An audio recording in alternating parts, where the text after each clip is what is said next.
Hello, welcome to the RoRoShow. How you doing today? Pretty good, man. I'm very hot Yeah, and you had a day off today, you sweaty. said, right? What'd you actually Yeah, do my today? what did I do today? Nah, Uh, full. Pardon? Nah, full. No, I did shit. I did shit today. I did shit. Well, my boyfriend stayed over on the weekend, so he left in the morning, and then I got up, I meditated, and I had some breakfast. What did I do after breakfast? Did some job stuff 'cause I'm looking to change my job at the moment, so I did some like writing out stuff for that, and then practice. I'm currently learning Punjabi at the moment, so I did some practice for that after. Had some lunch. I put up some pictures because I recently moved here and I hadn't put my pictures up yet. I put that one up first when I got here because there was already a hook.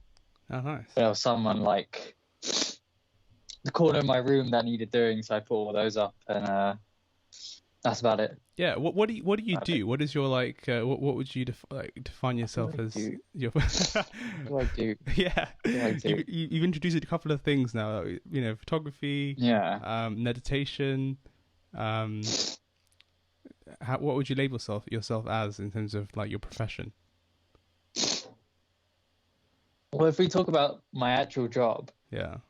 I'm a sales assistant. Right, It's right. my actual job.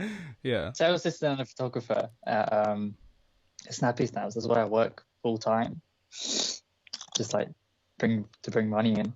Yeah. And in my spare time, I write music and take photographs, and that's about it. Yeah, yeah. That's Well, about it, really. whenever I conceptualize yourself, I always think of this artsy guy that just like goes with the flow and just does many different things. But like, I wonder, like you said, you're a sales assistant. Like, what do you actually do in your in your job? Is it quite mundane, or is it quite creative? It can be mundane from time to time. I Yeah, just work in like a little tiny shop. Luckily, it's very not stressful, which is great for me. yeah, Um, but basically what I do is like I'll process film, print it. I print people's pictures off their phones. I'll take their passport pictures. I'll help people put pictures in frames. I will copy pictures for people. Sometimes people bring in like proper box loads of like slide film that they want us to like copy and like yeah. make it like I'm digital surprised by copies that of. So though. we do that as well. I'm surprised that film Um, is not actually dead. Like, it's still people still use slide it's, films. it's the superior medium. Why It is is. that? It just is. Why? There's some. It's tangible. It's tactile. There's something about if it's from a disposable camera, if it's from a little roll of film. There's just something about the fact that you have a limited amount of pictures. You can't see them. You have to go and get it developed. There's a whole process in the way that you have to do it. Yeah, So like from the very moment you're invested, yeah, you're mentally invested, and you'll pick most likely if you're just like a hobbyist photographer or you're a teenager just getting into taking photos and shit and you don't want to do it on your phone, you'll take that stuff to like special events in your life yeah. and you're eagerly waiting for those pictures to come back, and that breeds an attachment to these pictures and that'll never go away. Hmm.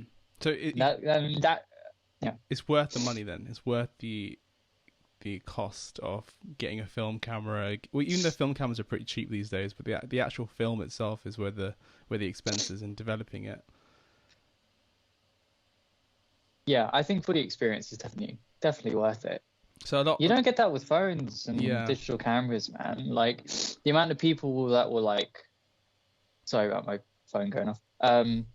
Oh no, you can't hear that. Never mind. No. The thing is about people who come in and like want to print off their phones. There's like 20,000 pictures on that fucking thing, man.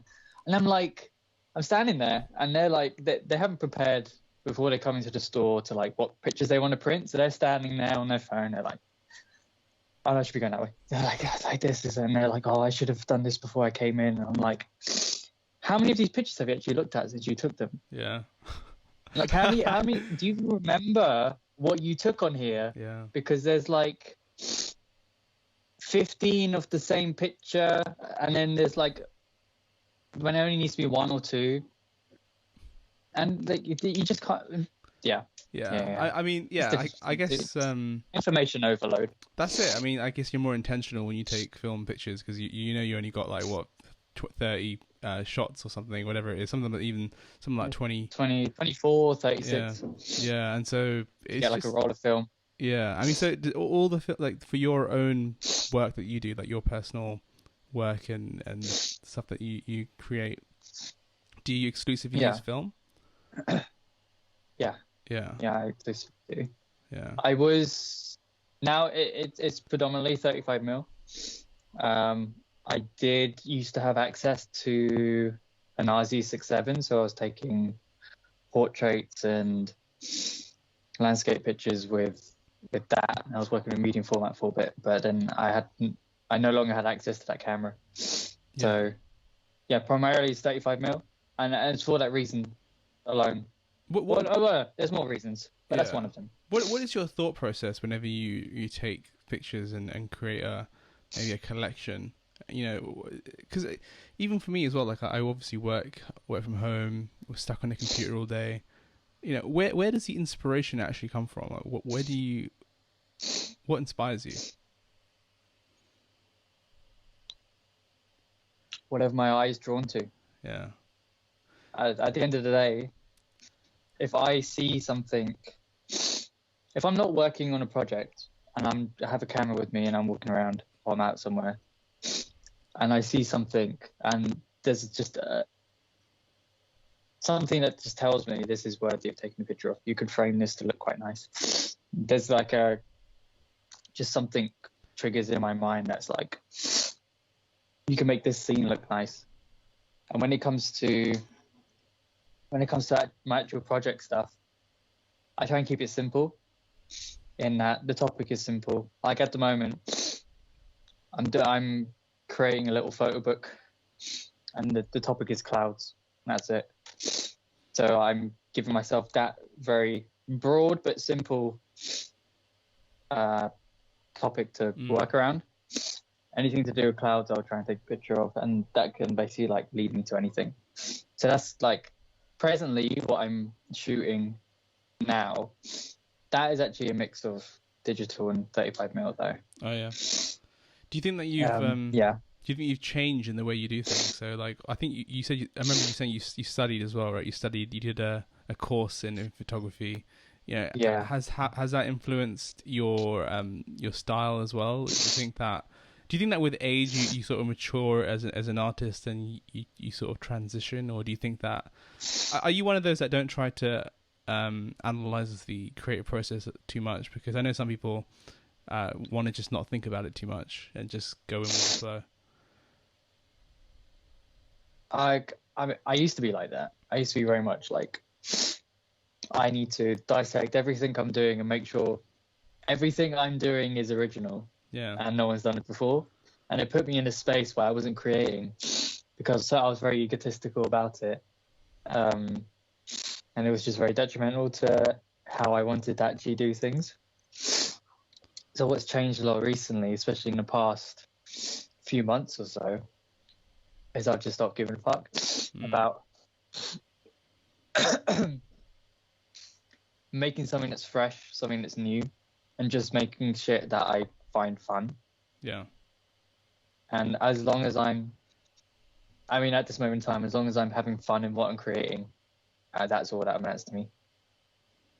I think that's the most important thing. It's an emotive thing, isn't it? If it makes you feel good, then surely it's you're in the right direction. But so I mean, photography is obviously a big part of your life. But you also mentioned that you meditate. You meditated in the morning. Is that a new thing for you? Have you started? Have you always been curious? About sorry, you broke up a bit. Have you always been curious about spirituality? What did you say? You broke up. Can you hear me now? Am I? Yeah. Yeah, I just wondered. You mentioned that you meditate in the morning. You meditated in the morning this morning. Are you have you always been curious about spirituality? Does that influence your creative process as well?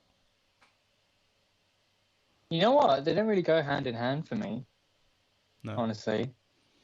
I don't try and link my meditation practice or my interest in spirituality to my art. I like to keep it separate, mainly because I meditate so I can have a comfortable mind in the day. Yeah. Because my mind's very prone to becoming very irrational and delusional very quickly.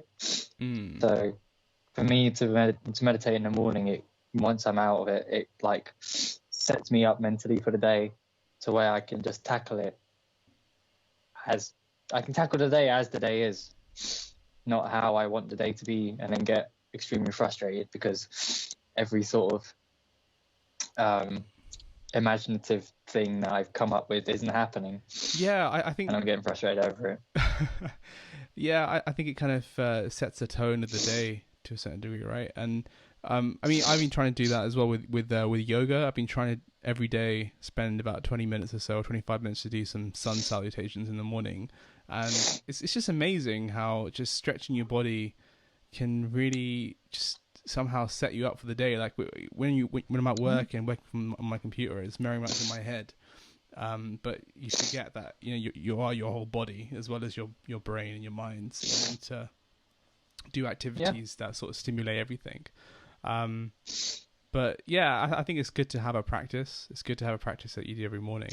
And I remember I met up with you recently, and you mentioned that you went on a Vipassana retreat, right? So is that what you practice, Vipassana? Yeah, that's my priority, my practice. It's not my practice, but it's a practice that you do. It's what I practice. What I practice. Yeah, it's I mean, I was introduced to it when I was like 21 by my brother, who's been on your show, Aaron / Zar. He introduced me to it. Yeah. So I went on my first course when I was 21. 21? I was 20.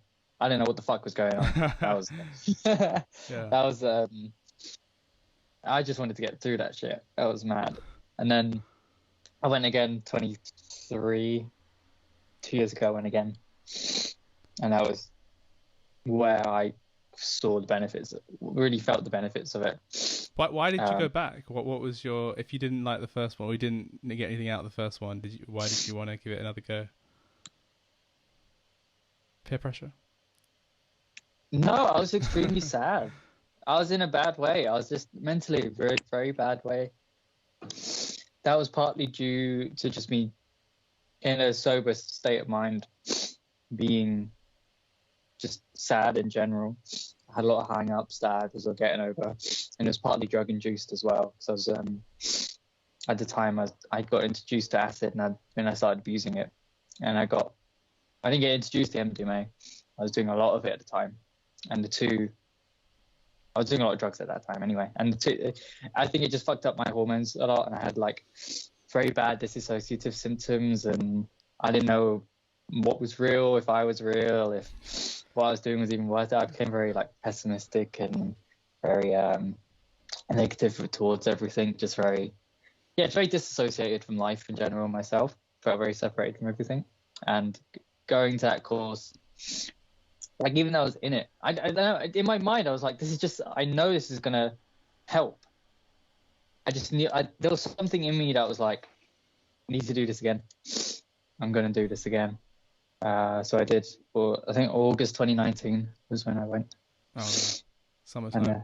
And then I've only ever been in the summer actually. This last one was in May. Yeah. End of May. Yeah, I mean, Aaron's. That was really good. Yeah, Aaron's has always been. He's been so. He's really expressed to me how it's been really powerful and important part, of what he does, and he's enjoyed it. And I've always wanted to do it. I need to actually do it. Although I am looking to do a meditation retreat in October, but I guess COVID. That's the thing. I just don't know if it's the right time. I know tomorrow everything's going back to normal apparently, but I don't know how if that's today. Is it today or is it tomorrow? Today, Well, yes. not normal, but it was today. Yeah. Normal. Normal. No, well, yeah, yeah. Yeah, so That's it's what it is. just it's a bit strange, but yeah. So you mentioned MDMA and you mentioned acid. MDMA is more of a euphoric type drug, right? You know, it's quite blissful, but then acid is it's not really an addictive substance. It's a psychedelic. Or you said that you were abusing acid. What made you want to abuse acid? It was an experience like no other experience if you do it for the first time. Yeah. Especially when I did it, I was 21. I don't know if I said it. 21. When I first did it. I did it with a couple of close friends. Yeah. And it changed my perspective on everything. That one experience did. Something changed for me that day, but I wasn't responsible. So I sourced it, and I was just, from that time, I think in the space of like 2.5 months, I tripped like 5 times. Wow. Yeah, it's a lot. Which like I know, yeah, I know people would like have abused it more, but to me that's abuse. Like that's too much. Yeah, absolutely. That's too much. I mean, I wasn't letting my mind recover, and I was just like chasing the experience of like, oh, every time I'm gonna trip, I'm gonna learn something. It was just like it's just a.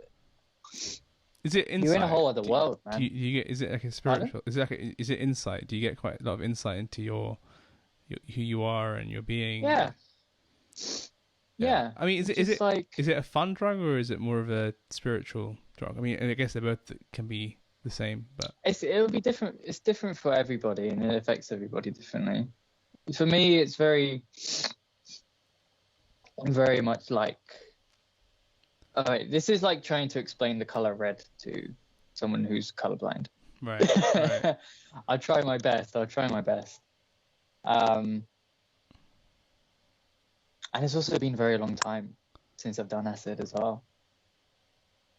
It is very spiritual. It was very psychologically heavy as well for me.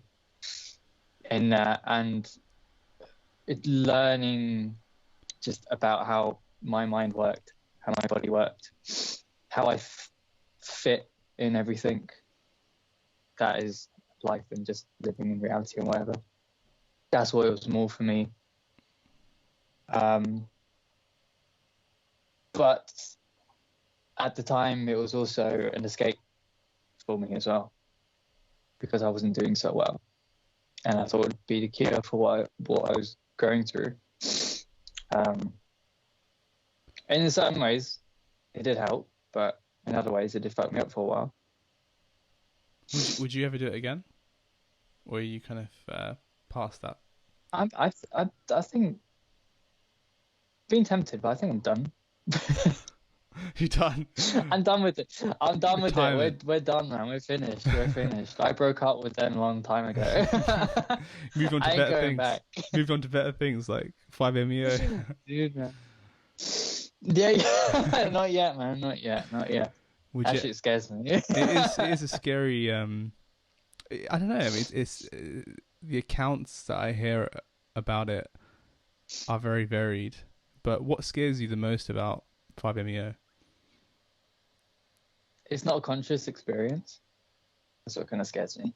Because at least with mushrooms and psychedelics, mushrooms, acid, like other drugs and stuff, you're at least conscious throughout. You're awake, your eyes are open, you can sense things externally, so you at least have some sort of foundation to base your reality off. But with DMT, you're not. You're just out. You're out, and whatever happens, happens. Have you experienced? Has any of your friends taken 5-MeO? I think 2 of my friends have. I don't know if they've broken through, like they'd had like a proper DMT trip, but I know they've taken it. I mean, I've taken it once, but I didn't break through. I just had like one hit, and I was really like, what the fuck is going on? Yeah, it's just amazing. Just had like this, yeah. It's amazing how like it's become so popular. It's part of popular culture. 5-MeO, like a lot of people know about it. Yeah. Blame Joe Rogan, fam. Blame Joe Rogan. What do you think that's a good thing or a bad thing? Do you think it's good that these types of things are in the open and these concepts are? I think it's a good thing. It's a good thing. Overall, I think it's a good thing. They're going to be around. Where do you see this going? Do you think a lot of kids are going to be doing psychedelics more often? Do you think that will lead to more people being more awake?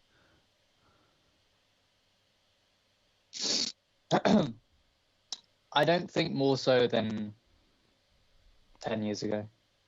I think people who will come in contact with the right people, who have the inclination to do it, who do research just out of research, will find a way to do it. Now it's a lot easier. Can you just get shit online? Yeah. And also information's you can get a lot more advice on it now. It's a lot easier to do. Yeah. But I think in terms of like the numbers of people, I think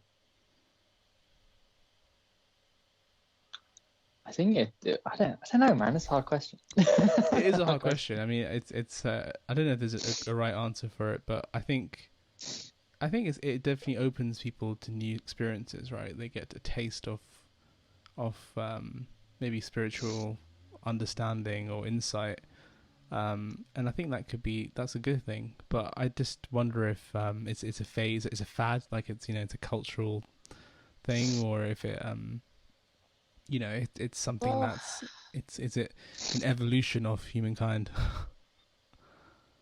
Well, if you take the synthetics out of it, human beings have been doing drugs for thousands of years. It's true. That's very true. They've been smoking hash. They've been getting fucked up on mushrooms. They've been smoking weed, extracting DMT from acacia trees and shit. Yeah. They've been doing that for years, man. There was thousands of fucking years. They've been doing it. It's going to continue, man. Like it's intertwined at this point. Have you seen the new? Go hand in hand. Definitely. Have you heard the new Michael Pollan and Joe Rogan podcast?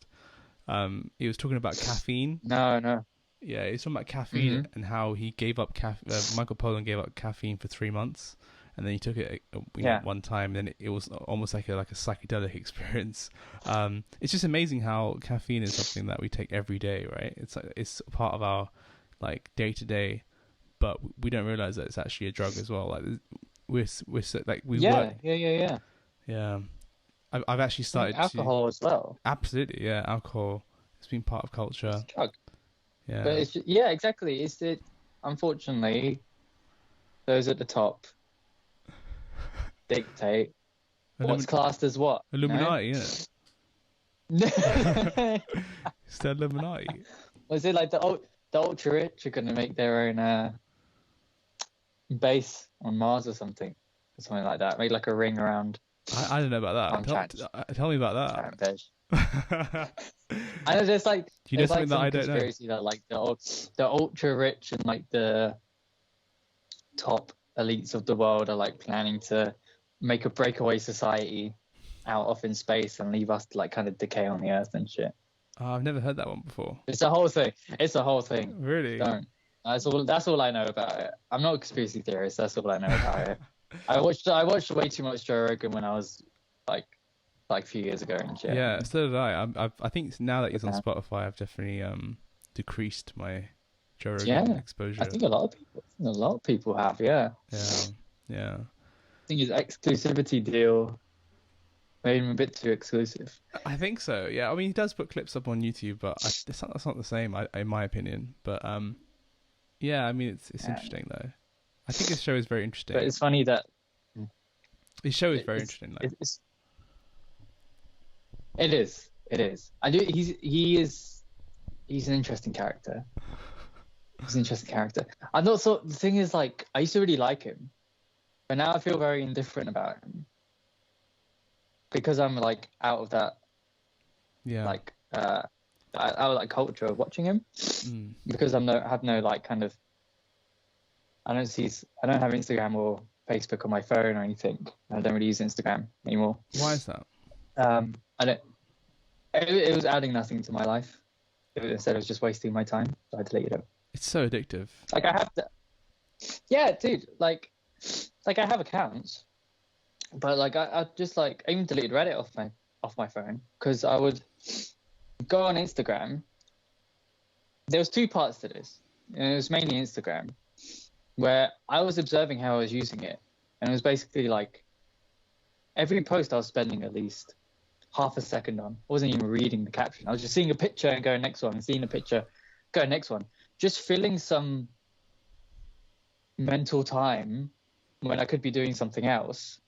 And at the time I was posting as well, and I was so caught up in posting and like doing it at the right time, doing the right hashtags, making sure I got the right engagement, my followers and likes shit.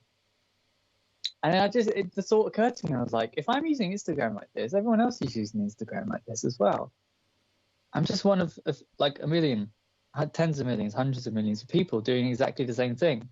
Why does it matter when I post or what I post when they're going to look at it for half a second and every like just gives me this dopamine hit?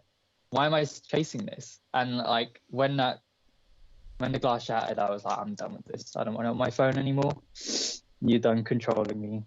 I'm going to dictate my own time now. Yeah. I think being a photographer in 2021 is like really difficult. You know, it's so difficult to promote your work on social media, you know, and you know, everyone's taking pictures with camera, like digital cameras, you know, like how do you sell yourself, and you know, how do you make yourself how do you create a niche and separate yourself from loads of different other photographers? Is it possible?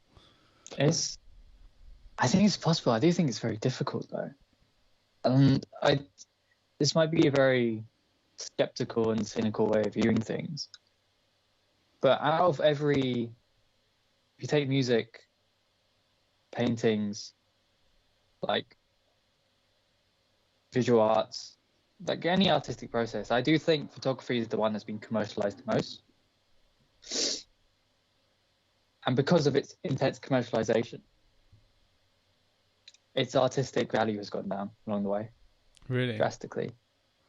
That's what I believe. I believe like, and it's mainly because I guess I got really into like 1930s, 1940s photography, where there was a lot of like classic names coming out of there. Ansel Adams, Andre Curtis, I think that's his name. Andre Curtis. Yeah. People like that. Where it was like it was, as well as them being commercial photographers, their art was regarded a lot higher, as well as their commercial ability. But I feel like that's like gone that way now. Was it because during that time frame there was just not many photographers that were doing good photography? Possibly. Like right place, right time, right? Yeah. That's that and at that point, that was at the point where photography was becoming more accessible to people. It wasn't just like elites and those with money who would take family portraits or take pictures of their dead nan or something. Like it started to shift away from that. Yeah. You were saying about how on social media you're starting to flick and abuse it, abuse it in somehow. Do you think people still appreciate good photography, or do you think that people's attention spans are just so small at the moment that it's a dying art? Deep question. Bang. Thing is, if you're not in that world, then you're not going to know what's good and what's bad, really, are you? You're going to see a pretty picture and be like, that's a pretty picture. You don't give a fuck what it's taken on. Yeah. You don't give a fuck what the process was. You just care. Like, objectively, a good picture is a good picture. You can take a nice picture of a tree and show someone it and be like, is that a nice picture? And they'll go, yeah. They don't give a fuck what it's taken on. If you know, like, I don't think it's a dying art form, because you do have niches of photography like street photography and landscape photography and portrait photography in general. That's never gonna lose its essence. Especially street photography. Street photography is like the rawest of it all. That's life. That's kind of how you want the photography to be, the true reflection. How I see it anyway, a true reflection of reality in a camera that reflects a true version of reality. Yeah. Street photography does that. Those who do it properly, like just taking photos of the gnarliest and weirdest shit they just see on the streets. And obviously you can get artistic with it. You can kind of meticulously make something out of that. But at the end of the day, that's how life is going. Unless they manipulate the scene, however, in whatever way. But I don't think it's a dying art form. I think it's definitely a lot more difficult if you want to be an art photographer and just be an art photographer. You can't do that now. Yeah, I guess be commercial as well. Yeah, it's interesting because like when we grow up and we go to school and we have career advisors, we look at what job would help you make money in the future, right? What will help you live. But I don't think photography is a beautiful art form, but I don't know if I personally don't know if there's any money, or is there a lot of money to be made in it. So you're kind of sacrificing, if you were to do it as a full-time career or full-time job, you're sacrificing, wealth and living comfortably with kind of suffering to a certain degree with your art. Do you agree with that? Or do you think that you can potentially be able to be a full-time artist and that's it? Or do you think that you have to have another job, an active, main income? I think as you get started, you have to. Unless you're very lucky, and you just happen to fall into the right, get to know the right people at the right time and have the right connections at the right time. Otherwise, you have to do it on the side and then build that up alongside something that's more of a traditional job. Yeah. Because you can't do now. I don't think ever actually. You couldn't do one without the other. In this day and age, yeah, I think it's very difficult. I think the digital or digitizing photos has definitely changed the photography world a lot. Of course, if you had like a couple of prints that you printed or you developed, then it's more exclusive, right? You only have like 4 or 5 copies of a photo. So you could probably sell it for a lot more than if something that's digitized is. So it makes things a lot harder. But tell me about your music making, because I know you're a keen guitarist and you're drummer as well. About right? my what? Sorry, you broke up again. Your music making. You make music, right? Hello. Can you hear me?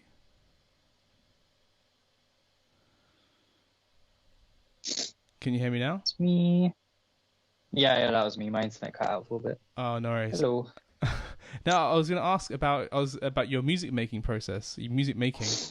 To tell me about that. So you're a drummer as well now. You've been starting to learn to play drums, as well as play guitar.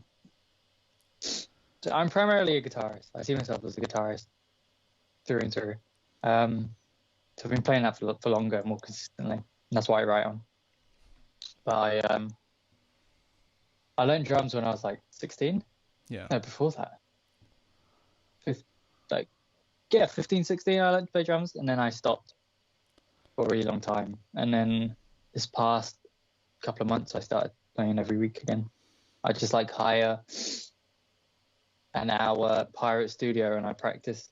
Just play. I'll play songs and just. How do you practice playing drums? Do you know much about rudiments? Do you learn rudiments and stuff, or? I have a book called Stick Control for the Modern Drummer. I think that's for the Stick Control for the Snare Drummer. I think that's what it's called. Again, as Aaron recommended, I get it and work through the pages to kind of work on get my stick control a bit better. I'll get it back up again. So I've been working through that. I'll do that. I try and do it every day. I'm not very consistent about it. Yeah. I try and do it every day. Mainly because I'm doing a lot of shit every day already. So some things do have to be put to one side depending on their priority in my mind.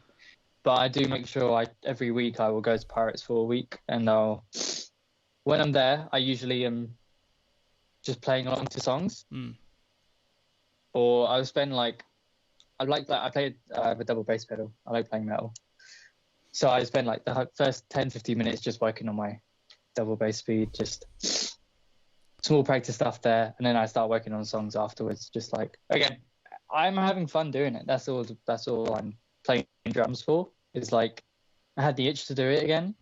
I thought, you know what, fuck it. I have no aspirations to play drums in a band. I just want to play it for fun. Yeah.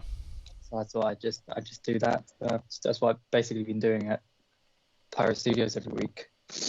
I don't write anything on drums. I just like playing. But with guitar, I like actually write stuff in it. I write predominantly like metal and hardcore and shit like that. Have you made an album? Are you working on an album at the moment? I'm working on a 4-track EP. I've got 2 songs written. I have another track that I have written that's just like onto one side. And like, I just need to find people to play on it. Yeah. But yeah, I'm like, every week I'm just making sure I'm playing and practicing and I'm writing and I'm developing on stuff and just. Have you collabed with Aaron at all? Is Aaron part of this track? Oh, this is what this 4-track EP is for. Oh, really? Yeah. I want him and I want it. I already told him I'm writing some tracks for him and Adam. Yeah. Thunder on the Left and Muscle Vest. I want them two to play on it.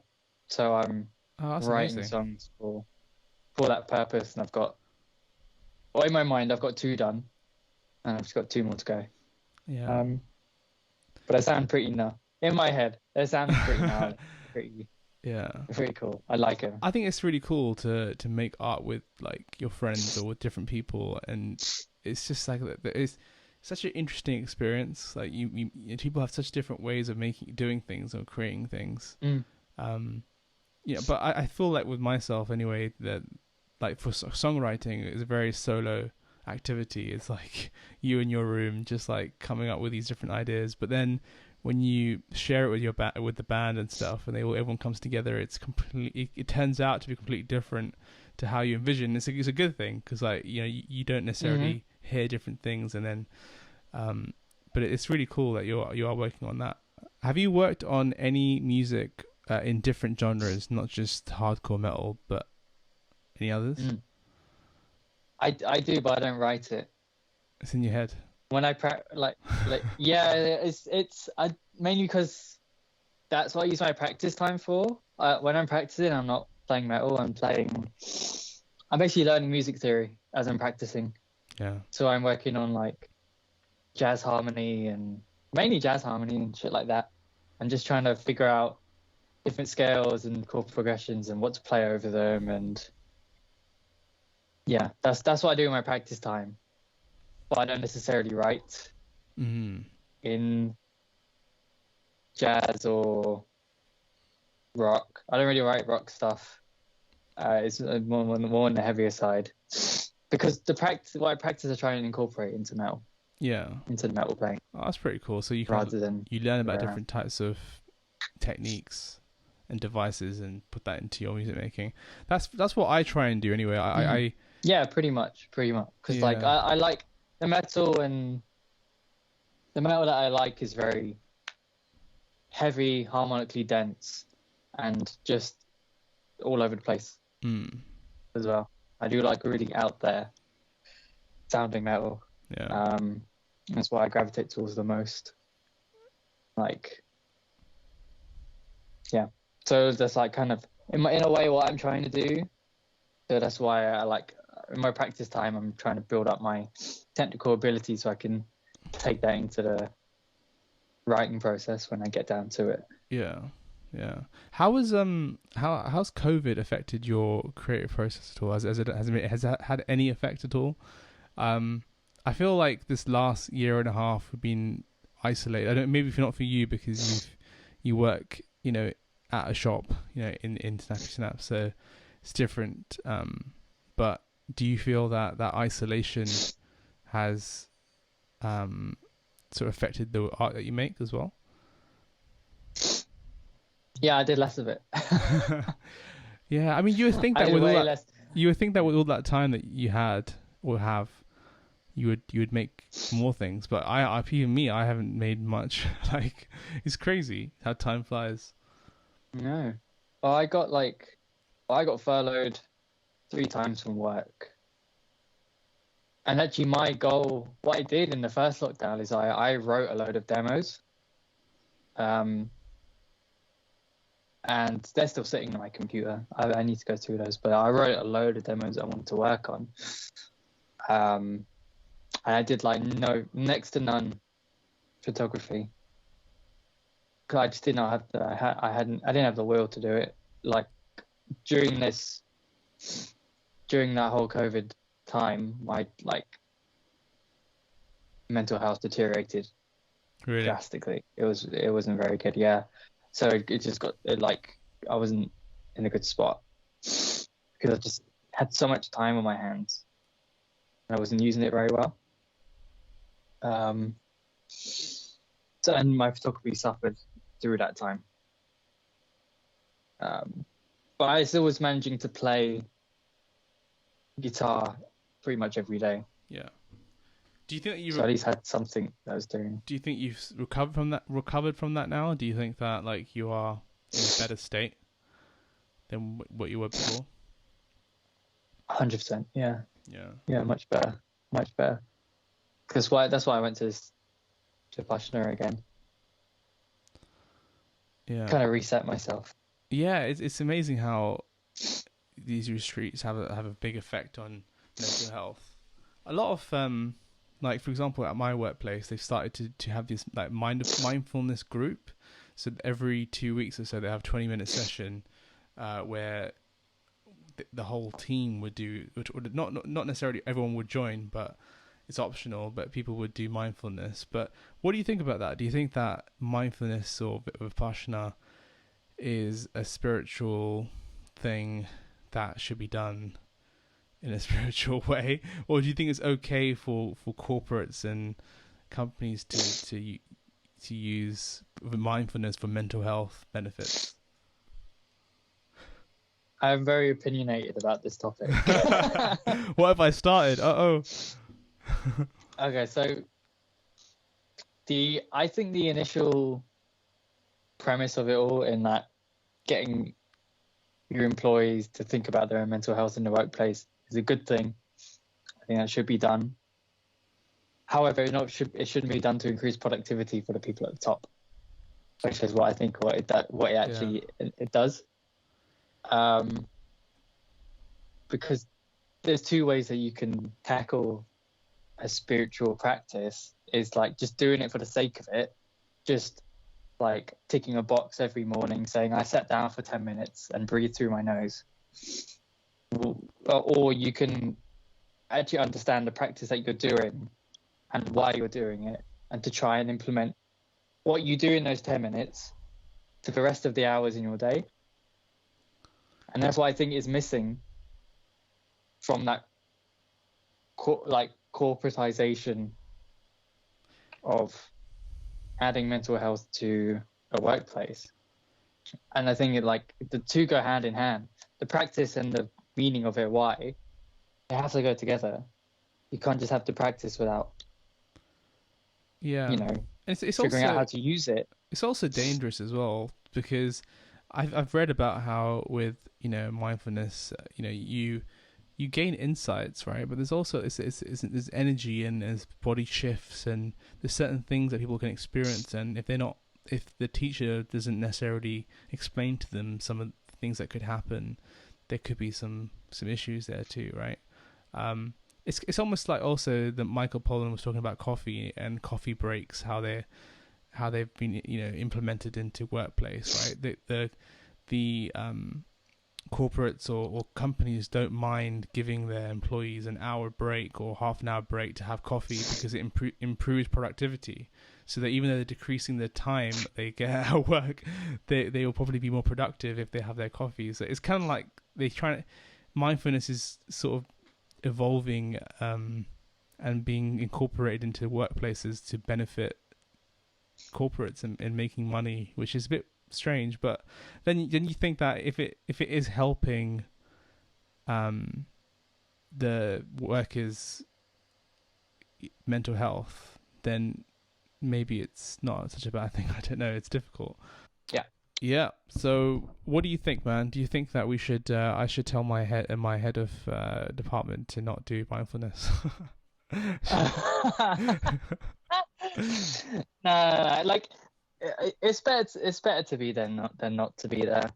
Yeah. But then I do feel like, as you were saying, I do feel like it is the problem when it's like these people are only putting it in place because at the end of the day it benefits them as well.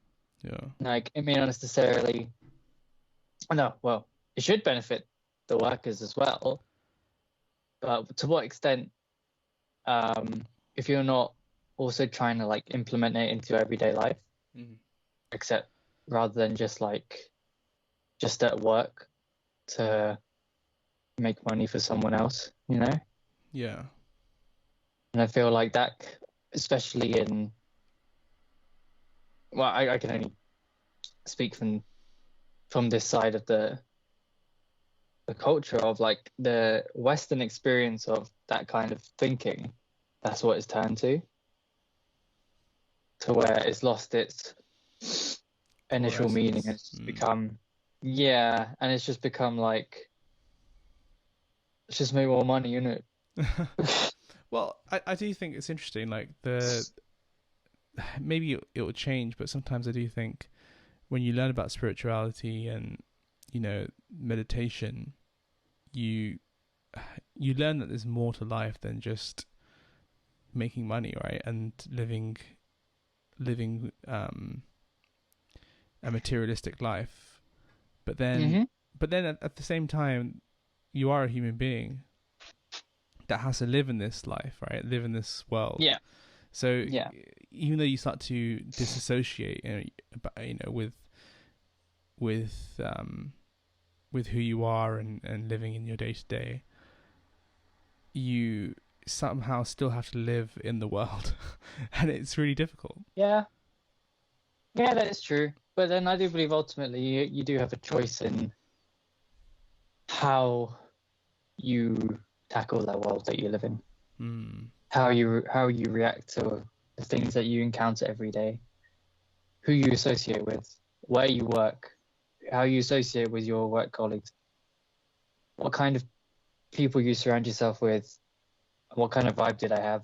Do they add to your life? Do they not add to your life? Are you keeping them around because they're fueling irrational, egotistical parts of yourself, or do you keep them around because they're a rational voice and they only want what's best for you? It's like, at the end of the day, you do have a choice in how you play the game. And maybe that's the most important thing, the fact that you have that freedom to be how you think you should be, right? And not caught up in the rat race. Yeah. Because, like, it's easy to be caught up in the rat race because from school, that's what you're taught to do, right? You're taught to, like, do all these subjects, to get these grades, to move on to this thing, to eventually get a well-paying, go to university, get a degree, get a well-paying job, so you can get a house, a car, and a family, and that's the ideal that you're sold as you go through school. And the media that you consume, well, I don't know about now, what kids watch now, but that's like kind of the media that was on TV when we were growing up. Kind of like that's what the ideal was, right? But that's not all there is to life. That is a small fraction of what you can do and where you can go. And I definitely think that's changing a lot now in that kind of progression of people as they move through a society. That's definitely changing a lot now. So you think people are changing? There is a shift in how people are living. You think COVID has influenced that as well, or do you think it's just generally? It has influenced it because we've had to adapt to isolation. Pandemic. Right? Yeah, we've had to figure out new ways of living in this kind of environment, for good and for bad. But I think a big takeaway that people, or I hope, big takeaway that people have got from this is that you need a work-life balance. You need to take time, really take time for yourself, and to spend time with people who make you feel good as well. True. Wise words. Friends, family. Yeah, friends, family, and yourself. You got to like yourself before you like anyone else, right? True. So where do you see yourself in a couple of years' time then? Do you think that, are you working towards something, or are you just sort of going with the flow and not thinking about it a little bit too much? Like, do you want photography to be a main part of your life and an income as well? Or? I don't know about an income, but I definitely want to have at least, for personally, at least a project out, like published properly, printed, done marketing for, at least like a complete cycle of a project I at least want out there for me, man, just for me, honestly. And I also at least want to have one EP written just for me, because I've spent a lot of time dilly-dallying and yeah, it's crazy. Really getting in my own way. It's crazy with music. Like, for me anyway, when I worked on the Lilikoi album with Aaron and some friends, as soon as I completed that, I made like 12 tracks. I just put I don't know, I just started, got into a phase of just really wanting to explore a particular sound. And then I've got it in a folder, and I always go back to it thinking, okay, maybe I should work on it. Maybe I should try and complete this 12 track. But then it's just, it's not the same. Every time you re-record something, it loses its essence, that the initial thing that you came up with. And it's the hardest thing to finish projects, I think. Do you ever have that same problem? Yeah, I definitely have that feeling of when I will finish a guitar track, because I like when I write tracks, I only write the guitar part. I don't program drums or anything over it. I just write the guitar track beginning to end. And I have to trust the voice in me that says this is done. And once I have that feeling of this is done, I don't need to write this anymore, move on to the next thing.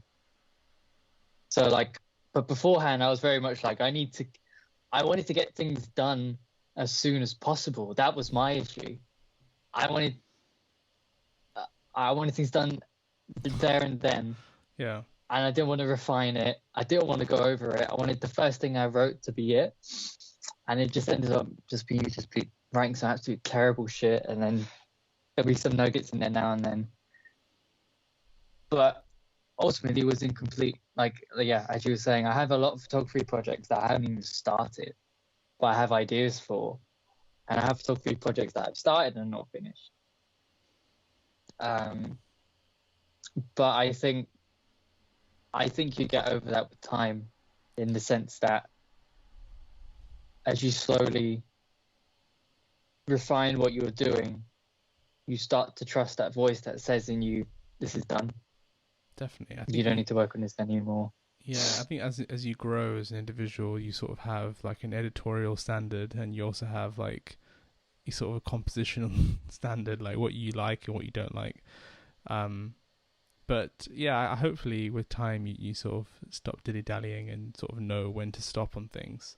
But I think what you're saying about projects, and you're doing an EP or a music project, and as well as doing a photography project, I think that's kind of cool way to live. It's just kind of like live with projects, like creating these albums, and maybe that's the best way to live life, is just live project by project. I think so, right? Because you're like, when you're making a project, you're living in that moment of like what's influencing you, and what things are having the most impact in your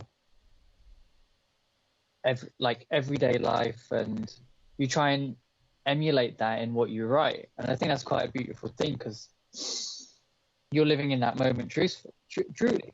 And then when you move on to the next phase, you start having different influences. You start listening to new people, maybe discover something new. Maybe you buy a new pedal and it sounds fucking wild and you'll want to just use that all the time. Or you get introduced to a new photographer whose lighting style you've never seen before, and you want to try and explore that kind of thing, and you get introduced to a new concept at that time. So it's like it's a never evolving thing, isn't it? Yeah. Where you could either you could say, okay, from when I was 21 and started this project, I'm never going to let it end, and I'm just going to try and mold every single influence that I encounter till I'm like 80 into this one project.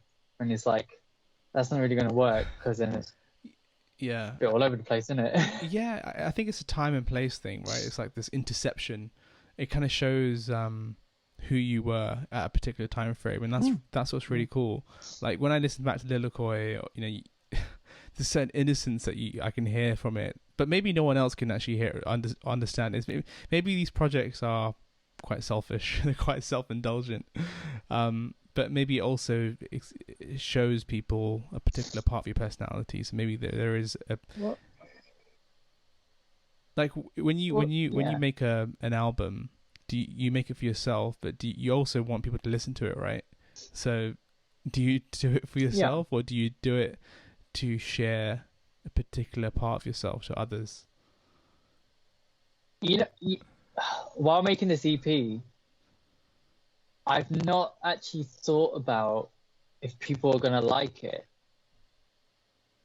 I've primarily cared about if I like it. Yeah. And secondly, I just want, if people like it enough to play on it. That's what's been concerned with me. That's what's been the concern. Like I make these tracks and I try and find people to play on them, because I'm trying to find a little plug for anybody who's listening and lives in the Reading area. I'm trying to find a band to play around Woodley, Reading, like Berkshire area. So I've been successful at the moment. So this is why I'm like just reaching out to the people I know around me at the moment to be like, here's some things I'm working on I want to play on. But that's like the thing for me of like, not that I want an audience to like what I'm playing. I want other musicians to like what I'm playing and want to jump on it. That's what I have at the moment. Yeah, like you want your music to be at a level that other musicians would want to collaborate and be part of the process. Yeah. I think that's really cool. There's something about being in a band. It's just like it's the coolest feeling. Like when you're playing something and someone else is playing something which fits correctly to what you're playing. Like I don't know. It's just it's pretty amazing. But yeah, hopefully you find your band in Reading. I'll find it. I'll get there. I'm putting ads out. I'm going on websites. I'm just being like, I don't know what's open where I can go and just like meet other musicians. I know, right? I can't do that right now, can I? Yeah. I mean, that's one thing I do miss about school, is that you're kind of forced to be with many different people that are different, and there is that collaboration there, and you can do these fun projects. But I think as you get older and you don't have those types of connections, things can get difficult. But I guess we have the internet, right? So you can. There are Makes websites. It easier. Yeah. But do you think that you've become more social because of the internet, or less social? Do you think that it's enabled? I think I'm less social, man. Less social. Yeah. I like being unknown, honestly. I've never been outspoken. I've never been the center of attention. Does that change? I've never been. No. No. I like being in the background. I like just being that character. That if you have like a group dynamic and you have that person who's the more talkative one, the one that's gravitates to like having the attention I just like to be in the background and just be like, just there. I'm happy to be there. That's it. I'm just happy to be there. Yeah. If you want to talk to me, you want to talk to me. That's all good. If they don't want to, I'm happy by myself at the same time. Yeah. You know, like I don't crave the limelight. I don't crave the attention. Yeah. Yeah.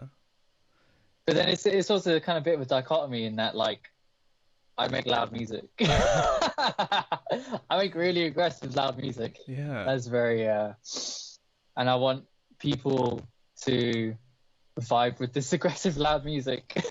Yeah, it's interesting. Like I always think about music or just the people that are creative. Like there's so many different diverse personalities. You got people that are like, you know, the stars that want to be like, you know, popular, and then you got the people that make music because they just love creating it. But then why do they make art in the first place? Why do they share things? They share it because they want to connect with others too, right? To a certain degree. Yeah. But it's not maybe like not maybe to the degree that people that are very out there. I think your just natural personality traits also play a role in that, because obviously, well, people are such dynamic people are so dynamic in their ways of thinking and how they express themselves. And you could have someone who's incredibly creative but also incredibly egotistical. So when the two mix, they know that they can use their creativity to strive for fame, to feed an ego, right? Mm. But then you have someone who's incredibly creative but quite introverted, and it's like they don't feel very confident enough to like, or feel like they want to strive for fame. They just want to do it for the fun of it, and it's something that they like doing, and just want to be kind of a bit quiet about it. Yeah, in a sense. It's interesting. It's just people have different motivations for making music or making art. It's so diverse in itself. It's pretty amazing. I don't know. I mean, I sometimes feel with me, music is a way of connecting with others. You know, if you are, if you have a particular sound or something that you're exploring, you want other people to share. You want to share that experience with others, but at the same time, it's quite a loner activity because you're doing things by yourself. So it's dependent, right, on the individual. But what is the main motivation for you for doing art? Like, I remember once a long time ago when I was quite young, right? I was like 13 years old, right? And I was playing PlayStation, because, you know, that's what I was doing at that 13 years old. Yeah. And then I was playing like FIFA or something. I think it was James Bond. And then my sister came in the room, right? She was just sat on the side. She was like, what is the point of this? Like, why do you play this game? Like, okay, so you kill this person and then like that's it. I mean, and I was like, oh my god, true. Like, why am I playing this game? And then it ruined my whole gaming life. Oh no! Oh so, no! Like, I was every time I play a game, like, what's the point? You know, it's fun, isn't it? Yeah.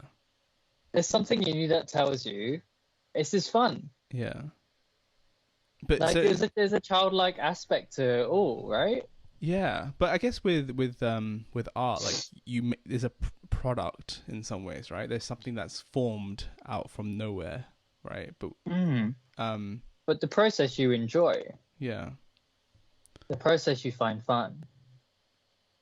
I think I agree with you. It's the process where a lot of the fun is. But then, do you like listening back at your old tracks as well? Are you one to reminisce? Yeah. Yeah. There's enjoyment in that. Because I like, at this point, I'm liking what I'm playing, so I'm fine with listening back to it. Because also luckily enough, when I'm listening back to it, I can hear bass parts in it, I can hear drum parts in it. So I'm not necessarily getting attached to an idea of how I want this song to come out, but I'm immersing myself in what it could be. And that's also a lot of fun, because it's like, this could be really cool. And just the idea of like being in a room with other people and not necessarily it coming out how I imagined it, but just it being worked on. To me, I think that's so much fun. Yeah. It's almost a not I was trying to knowing, have fun. but knowing. Like it's kind of in between. Like, oh, this could sound like this, potentially could sound like that. It's quite exciting. That's another part of making music and doing art. It's like you don't know what eventually it's going to become. Yeah, yeah, Yeah. and just like and the fact that you can like neatly gift wrap it, it just puts a nice stop to it. To be like, I don't have to worry about that anymore. That's then. I can do what the fuck I want now. Yeah. And I think that's quite a nice thing to have as well. I say, well, like, closure within an artistic endeavor, I do feel is quite important to have. Because otherwise you'll be working on the same thing for years and years and years. And I feel like if you do that, it doesn't become fun anymore. It just becomes a chore. Because, yeah. what are you exploring at that point? You're on the same thing. The same thing for too long gets stale. To me, anyway. Do you know when is the right time to stop? Do you have like a time frame in mind? Say, I've got 2 months to record all these guitar parts, and everything after that is. Well, I don't have that pressure in my life. I don't have a record deal. Not yet, anyway. No, I doubt it. That's not something in my mind right now. I'm like, that's in my mind at the moment. Just being some dude on a computer writing shit. That is way out there for me. Like, I don't have deadlines.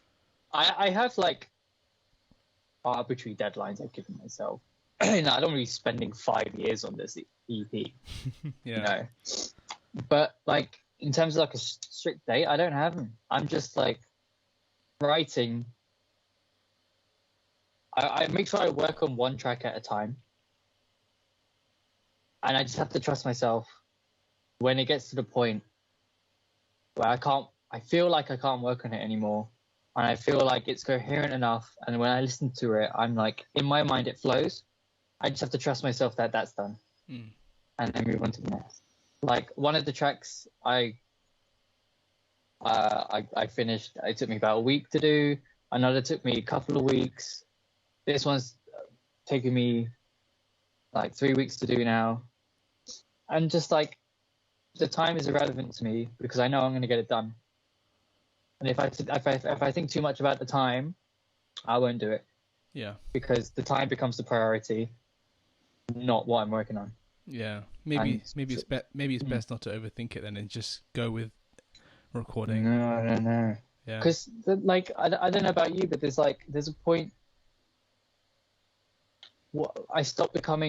There's a point where I stopped becoming very analytical about what I was doing. And when that happened, and when I started to play and write, my mind would shut off. I would just play. I would just do the thing, and do the thing wholly, do the thing presently. Because I was doing the thing presently, it made the whole... It just shifted my perspective on how I could write and how I could play.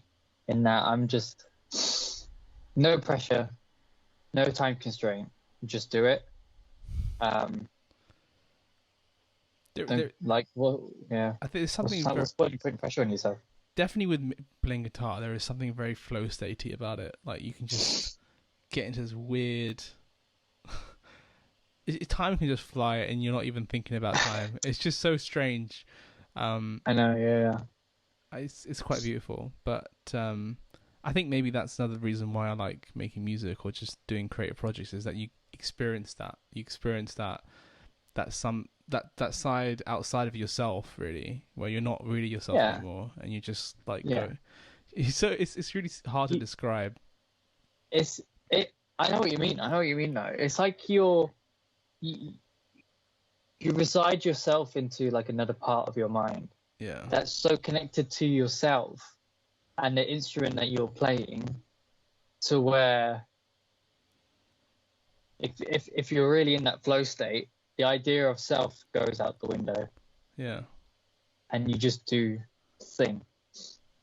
And then the moment you think, I don't know about you, but like once I have that moment of thinking about or attaching myself to what I'm playing, I start playing like shit. I start thinking like, this is terrible. Why do I do this anymore? Why am I spending my time on this? Like, Yeah. chuck my shit around everywhere, throw a tantrum. Yeah, it's almost like stroking a cat. Like you just don't know when it's gonna kind of you know go off into the distance. It's it's a strange one, but it's a beautiful experience when you do experience it. And I think that's why generally making art or doing creative projects allow you to explore that side of yourself. And also, I think maybe that's why particular minds or people to particular minds, particular people are more inclined to want to make music or do creative projects because they just like to explore themselves. Like literally it's an exploration of self. Same as why drug taking or LSD or acid and all this kind of stuff is just another exploration of self. So maybe that's why people that do drugs tend to want to make music as well. I don't know. Do you think there's a link? Yeah, I think so. Like there's more to you than your thoughts and your feelings. You know, you're not just the endless commentary of thoughts that go through your mind. You can act. You can act on things, and that acting on things is also what you can do. And I like as you get into that like flow state. This is like how I like to think about it anyway. It's like how you get into that flow state, that endless idea of that endless stream of thought ceases to exist because you're not paying attention to it and your mind's busy doing something else. And that's why I think like drugs and art go hand in hand as well, because if you're willing to do that and think of yourself as more than just someone that does the mundane every day, the traditional sense of fitting into a society in the status quo, you're more likely to explore where your mind can go, what your body can do, and what you can do artistically. Like if you think about athletes at the top level, in a way they are exploring themselves physically. What are they doing? They're taking bare drugs to do it. Just not the kinds that we are, but they're taking bare drugs to push that boundary because they have the ability. I'm sure they're having having bare fun doing it. I'm assuming, and it's something they can do, right? I'm sure that's I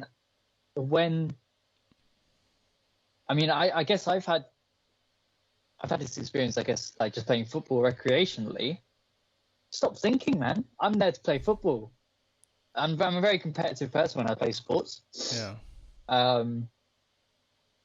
And I get that kind of same feeling of like if I'm playing football with friends, my mind shut off and I have a goal in mind. And I'm there to play football and I'm in my body playing football.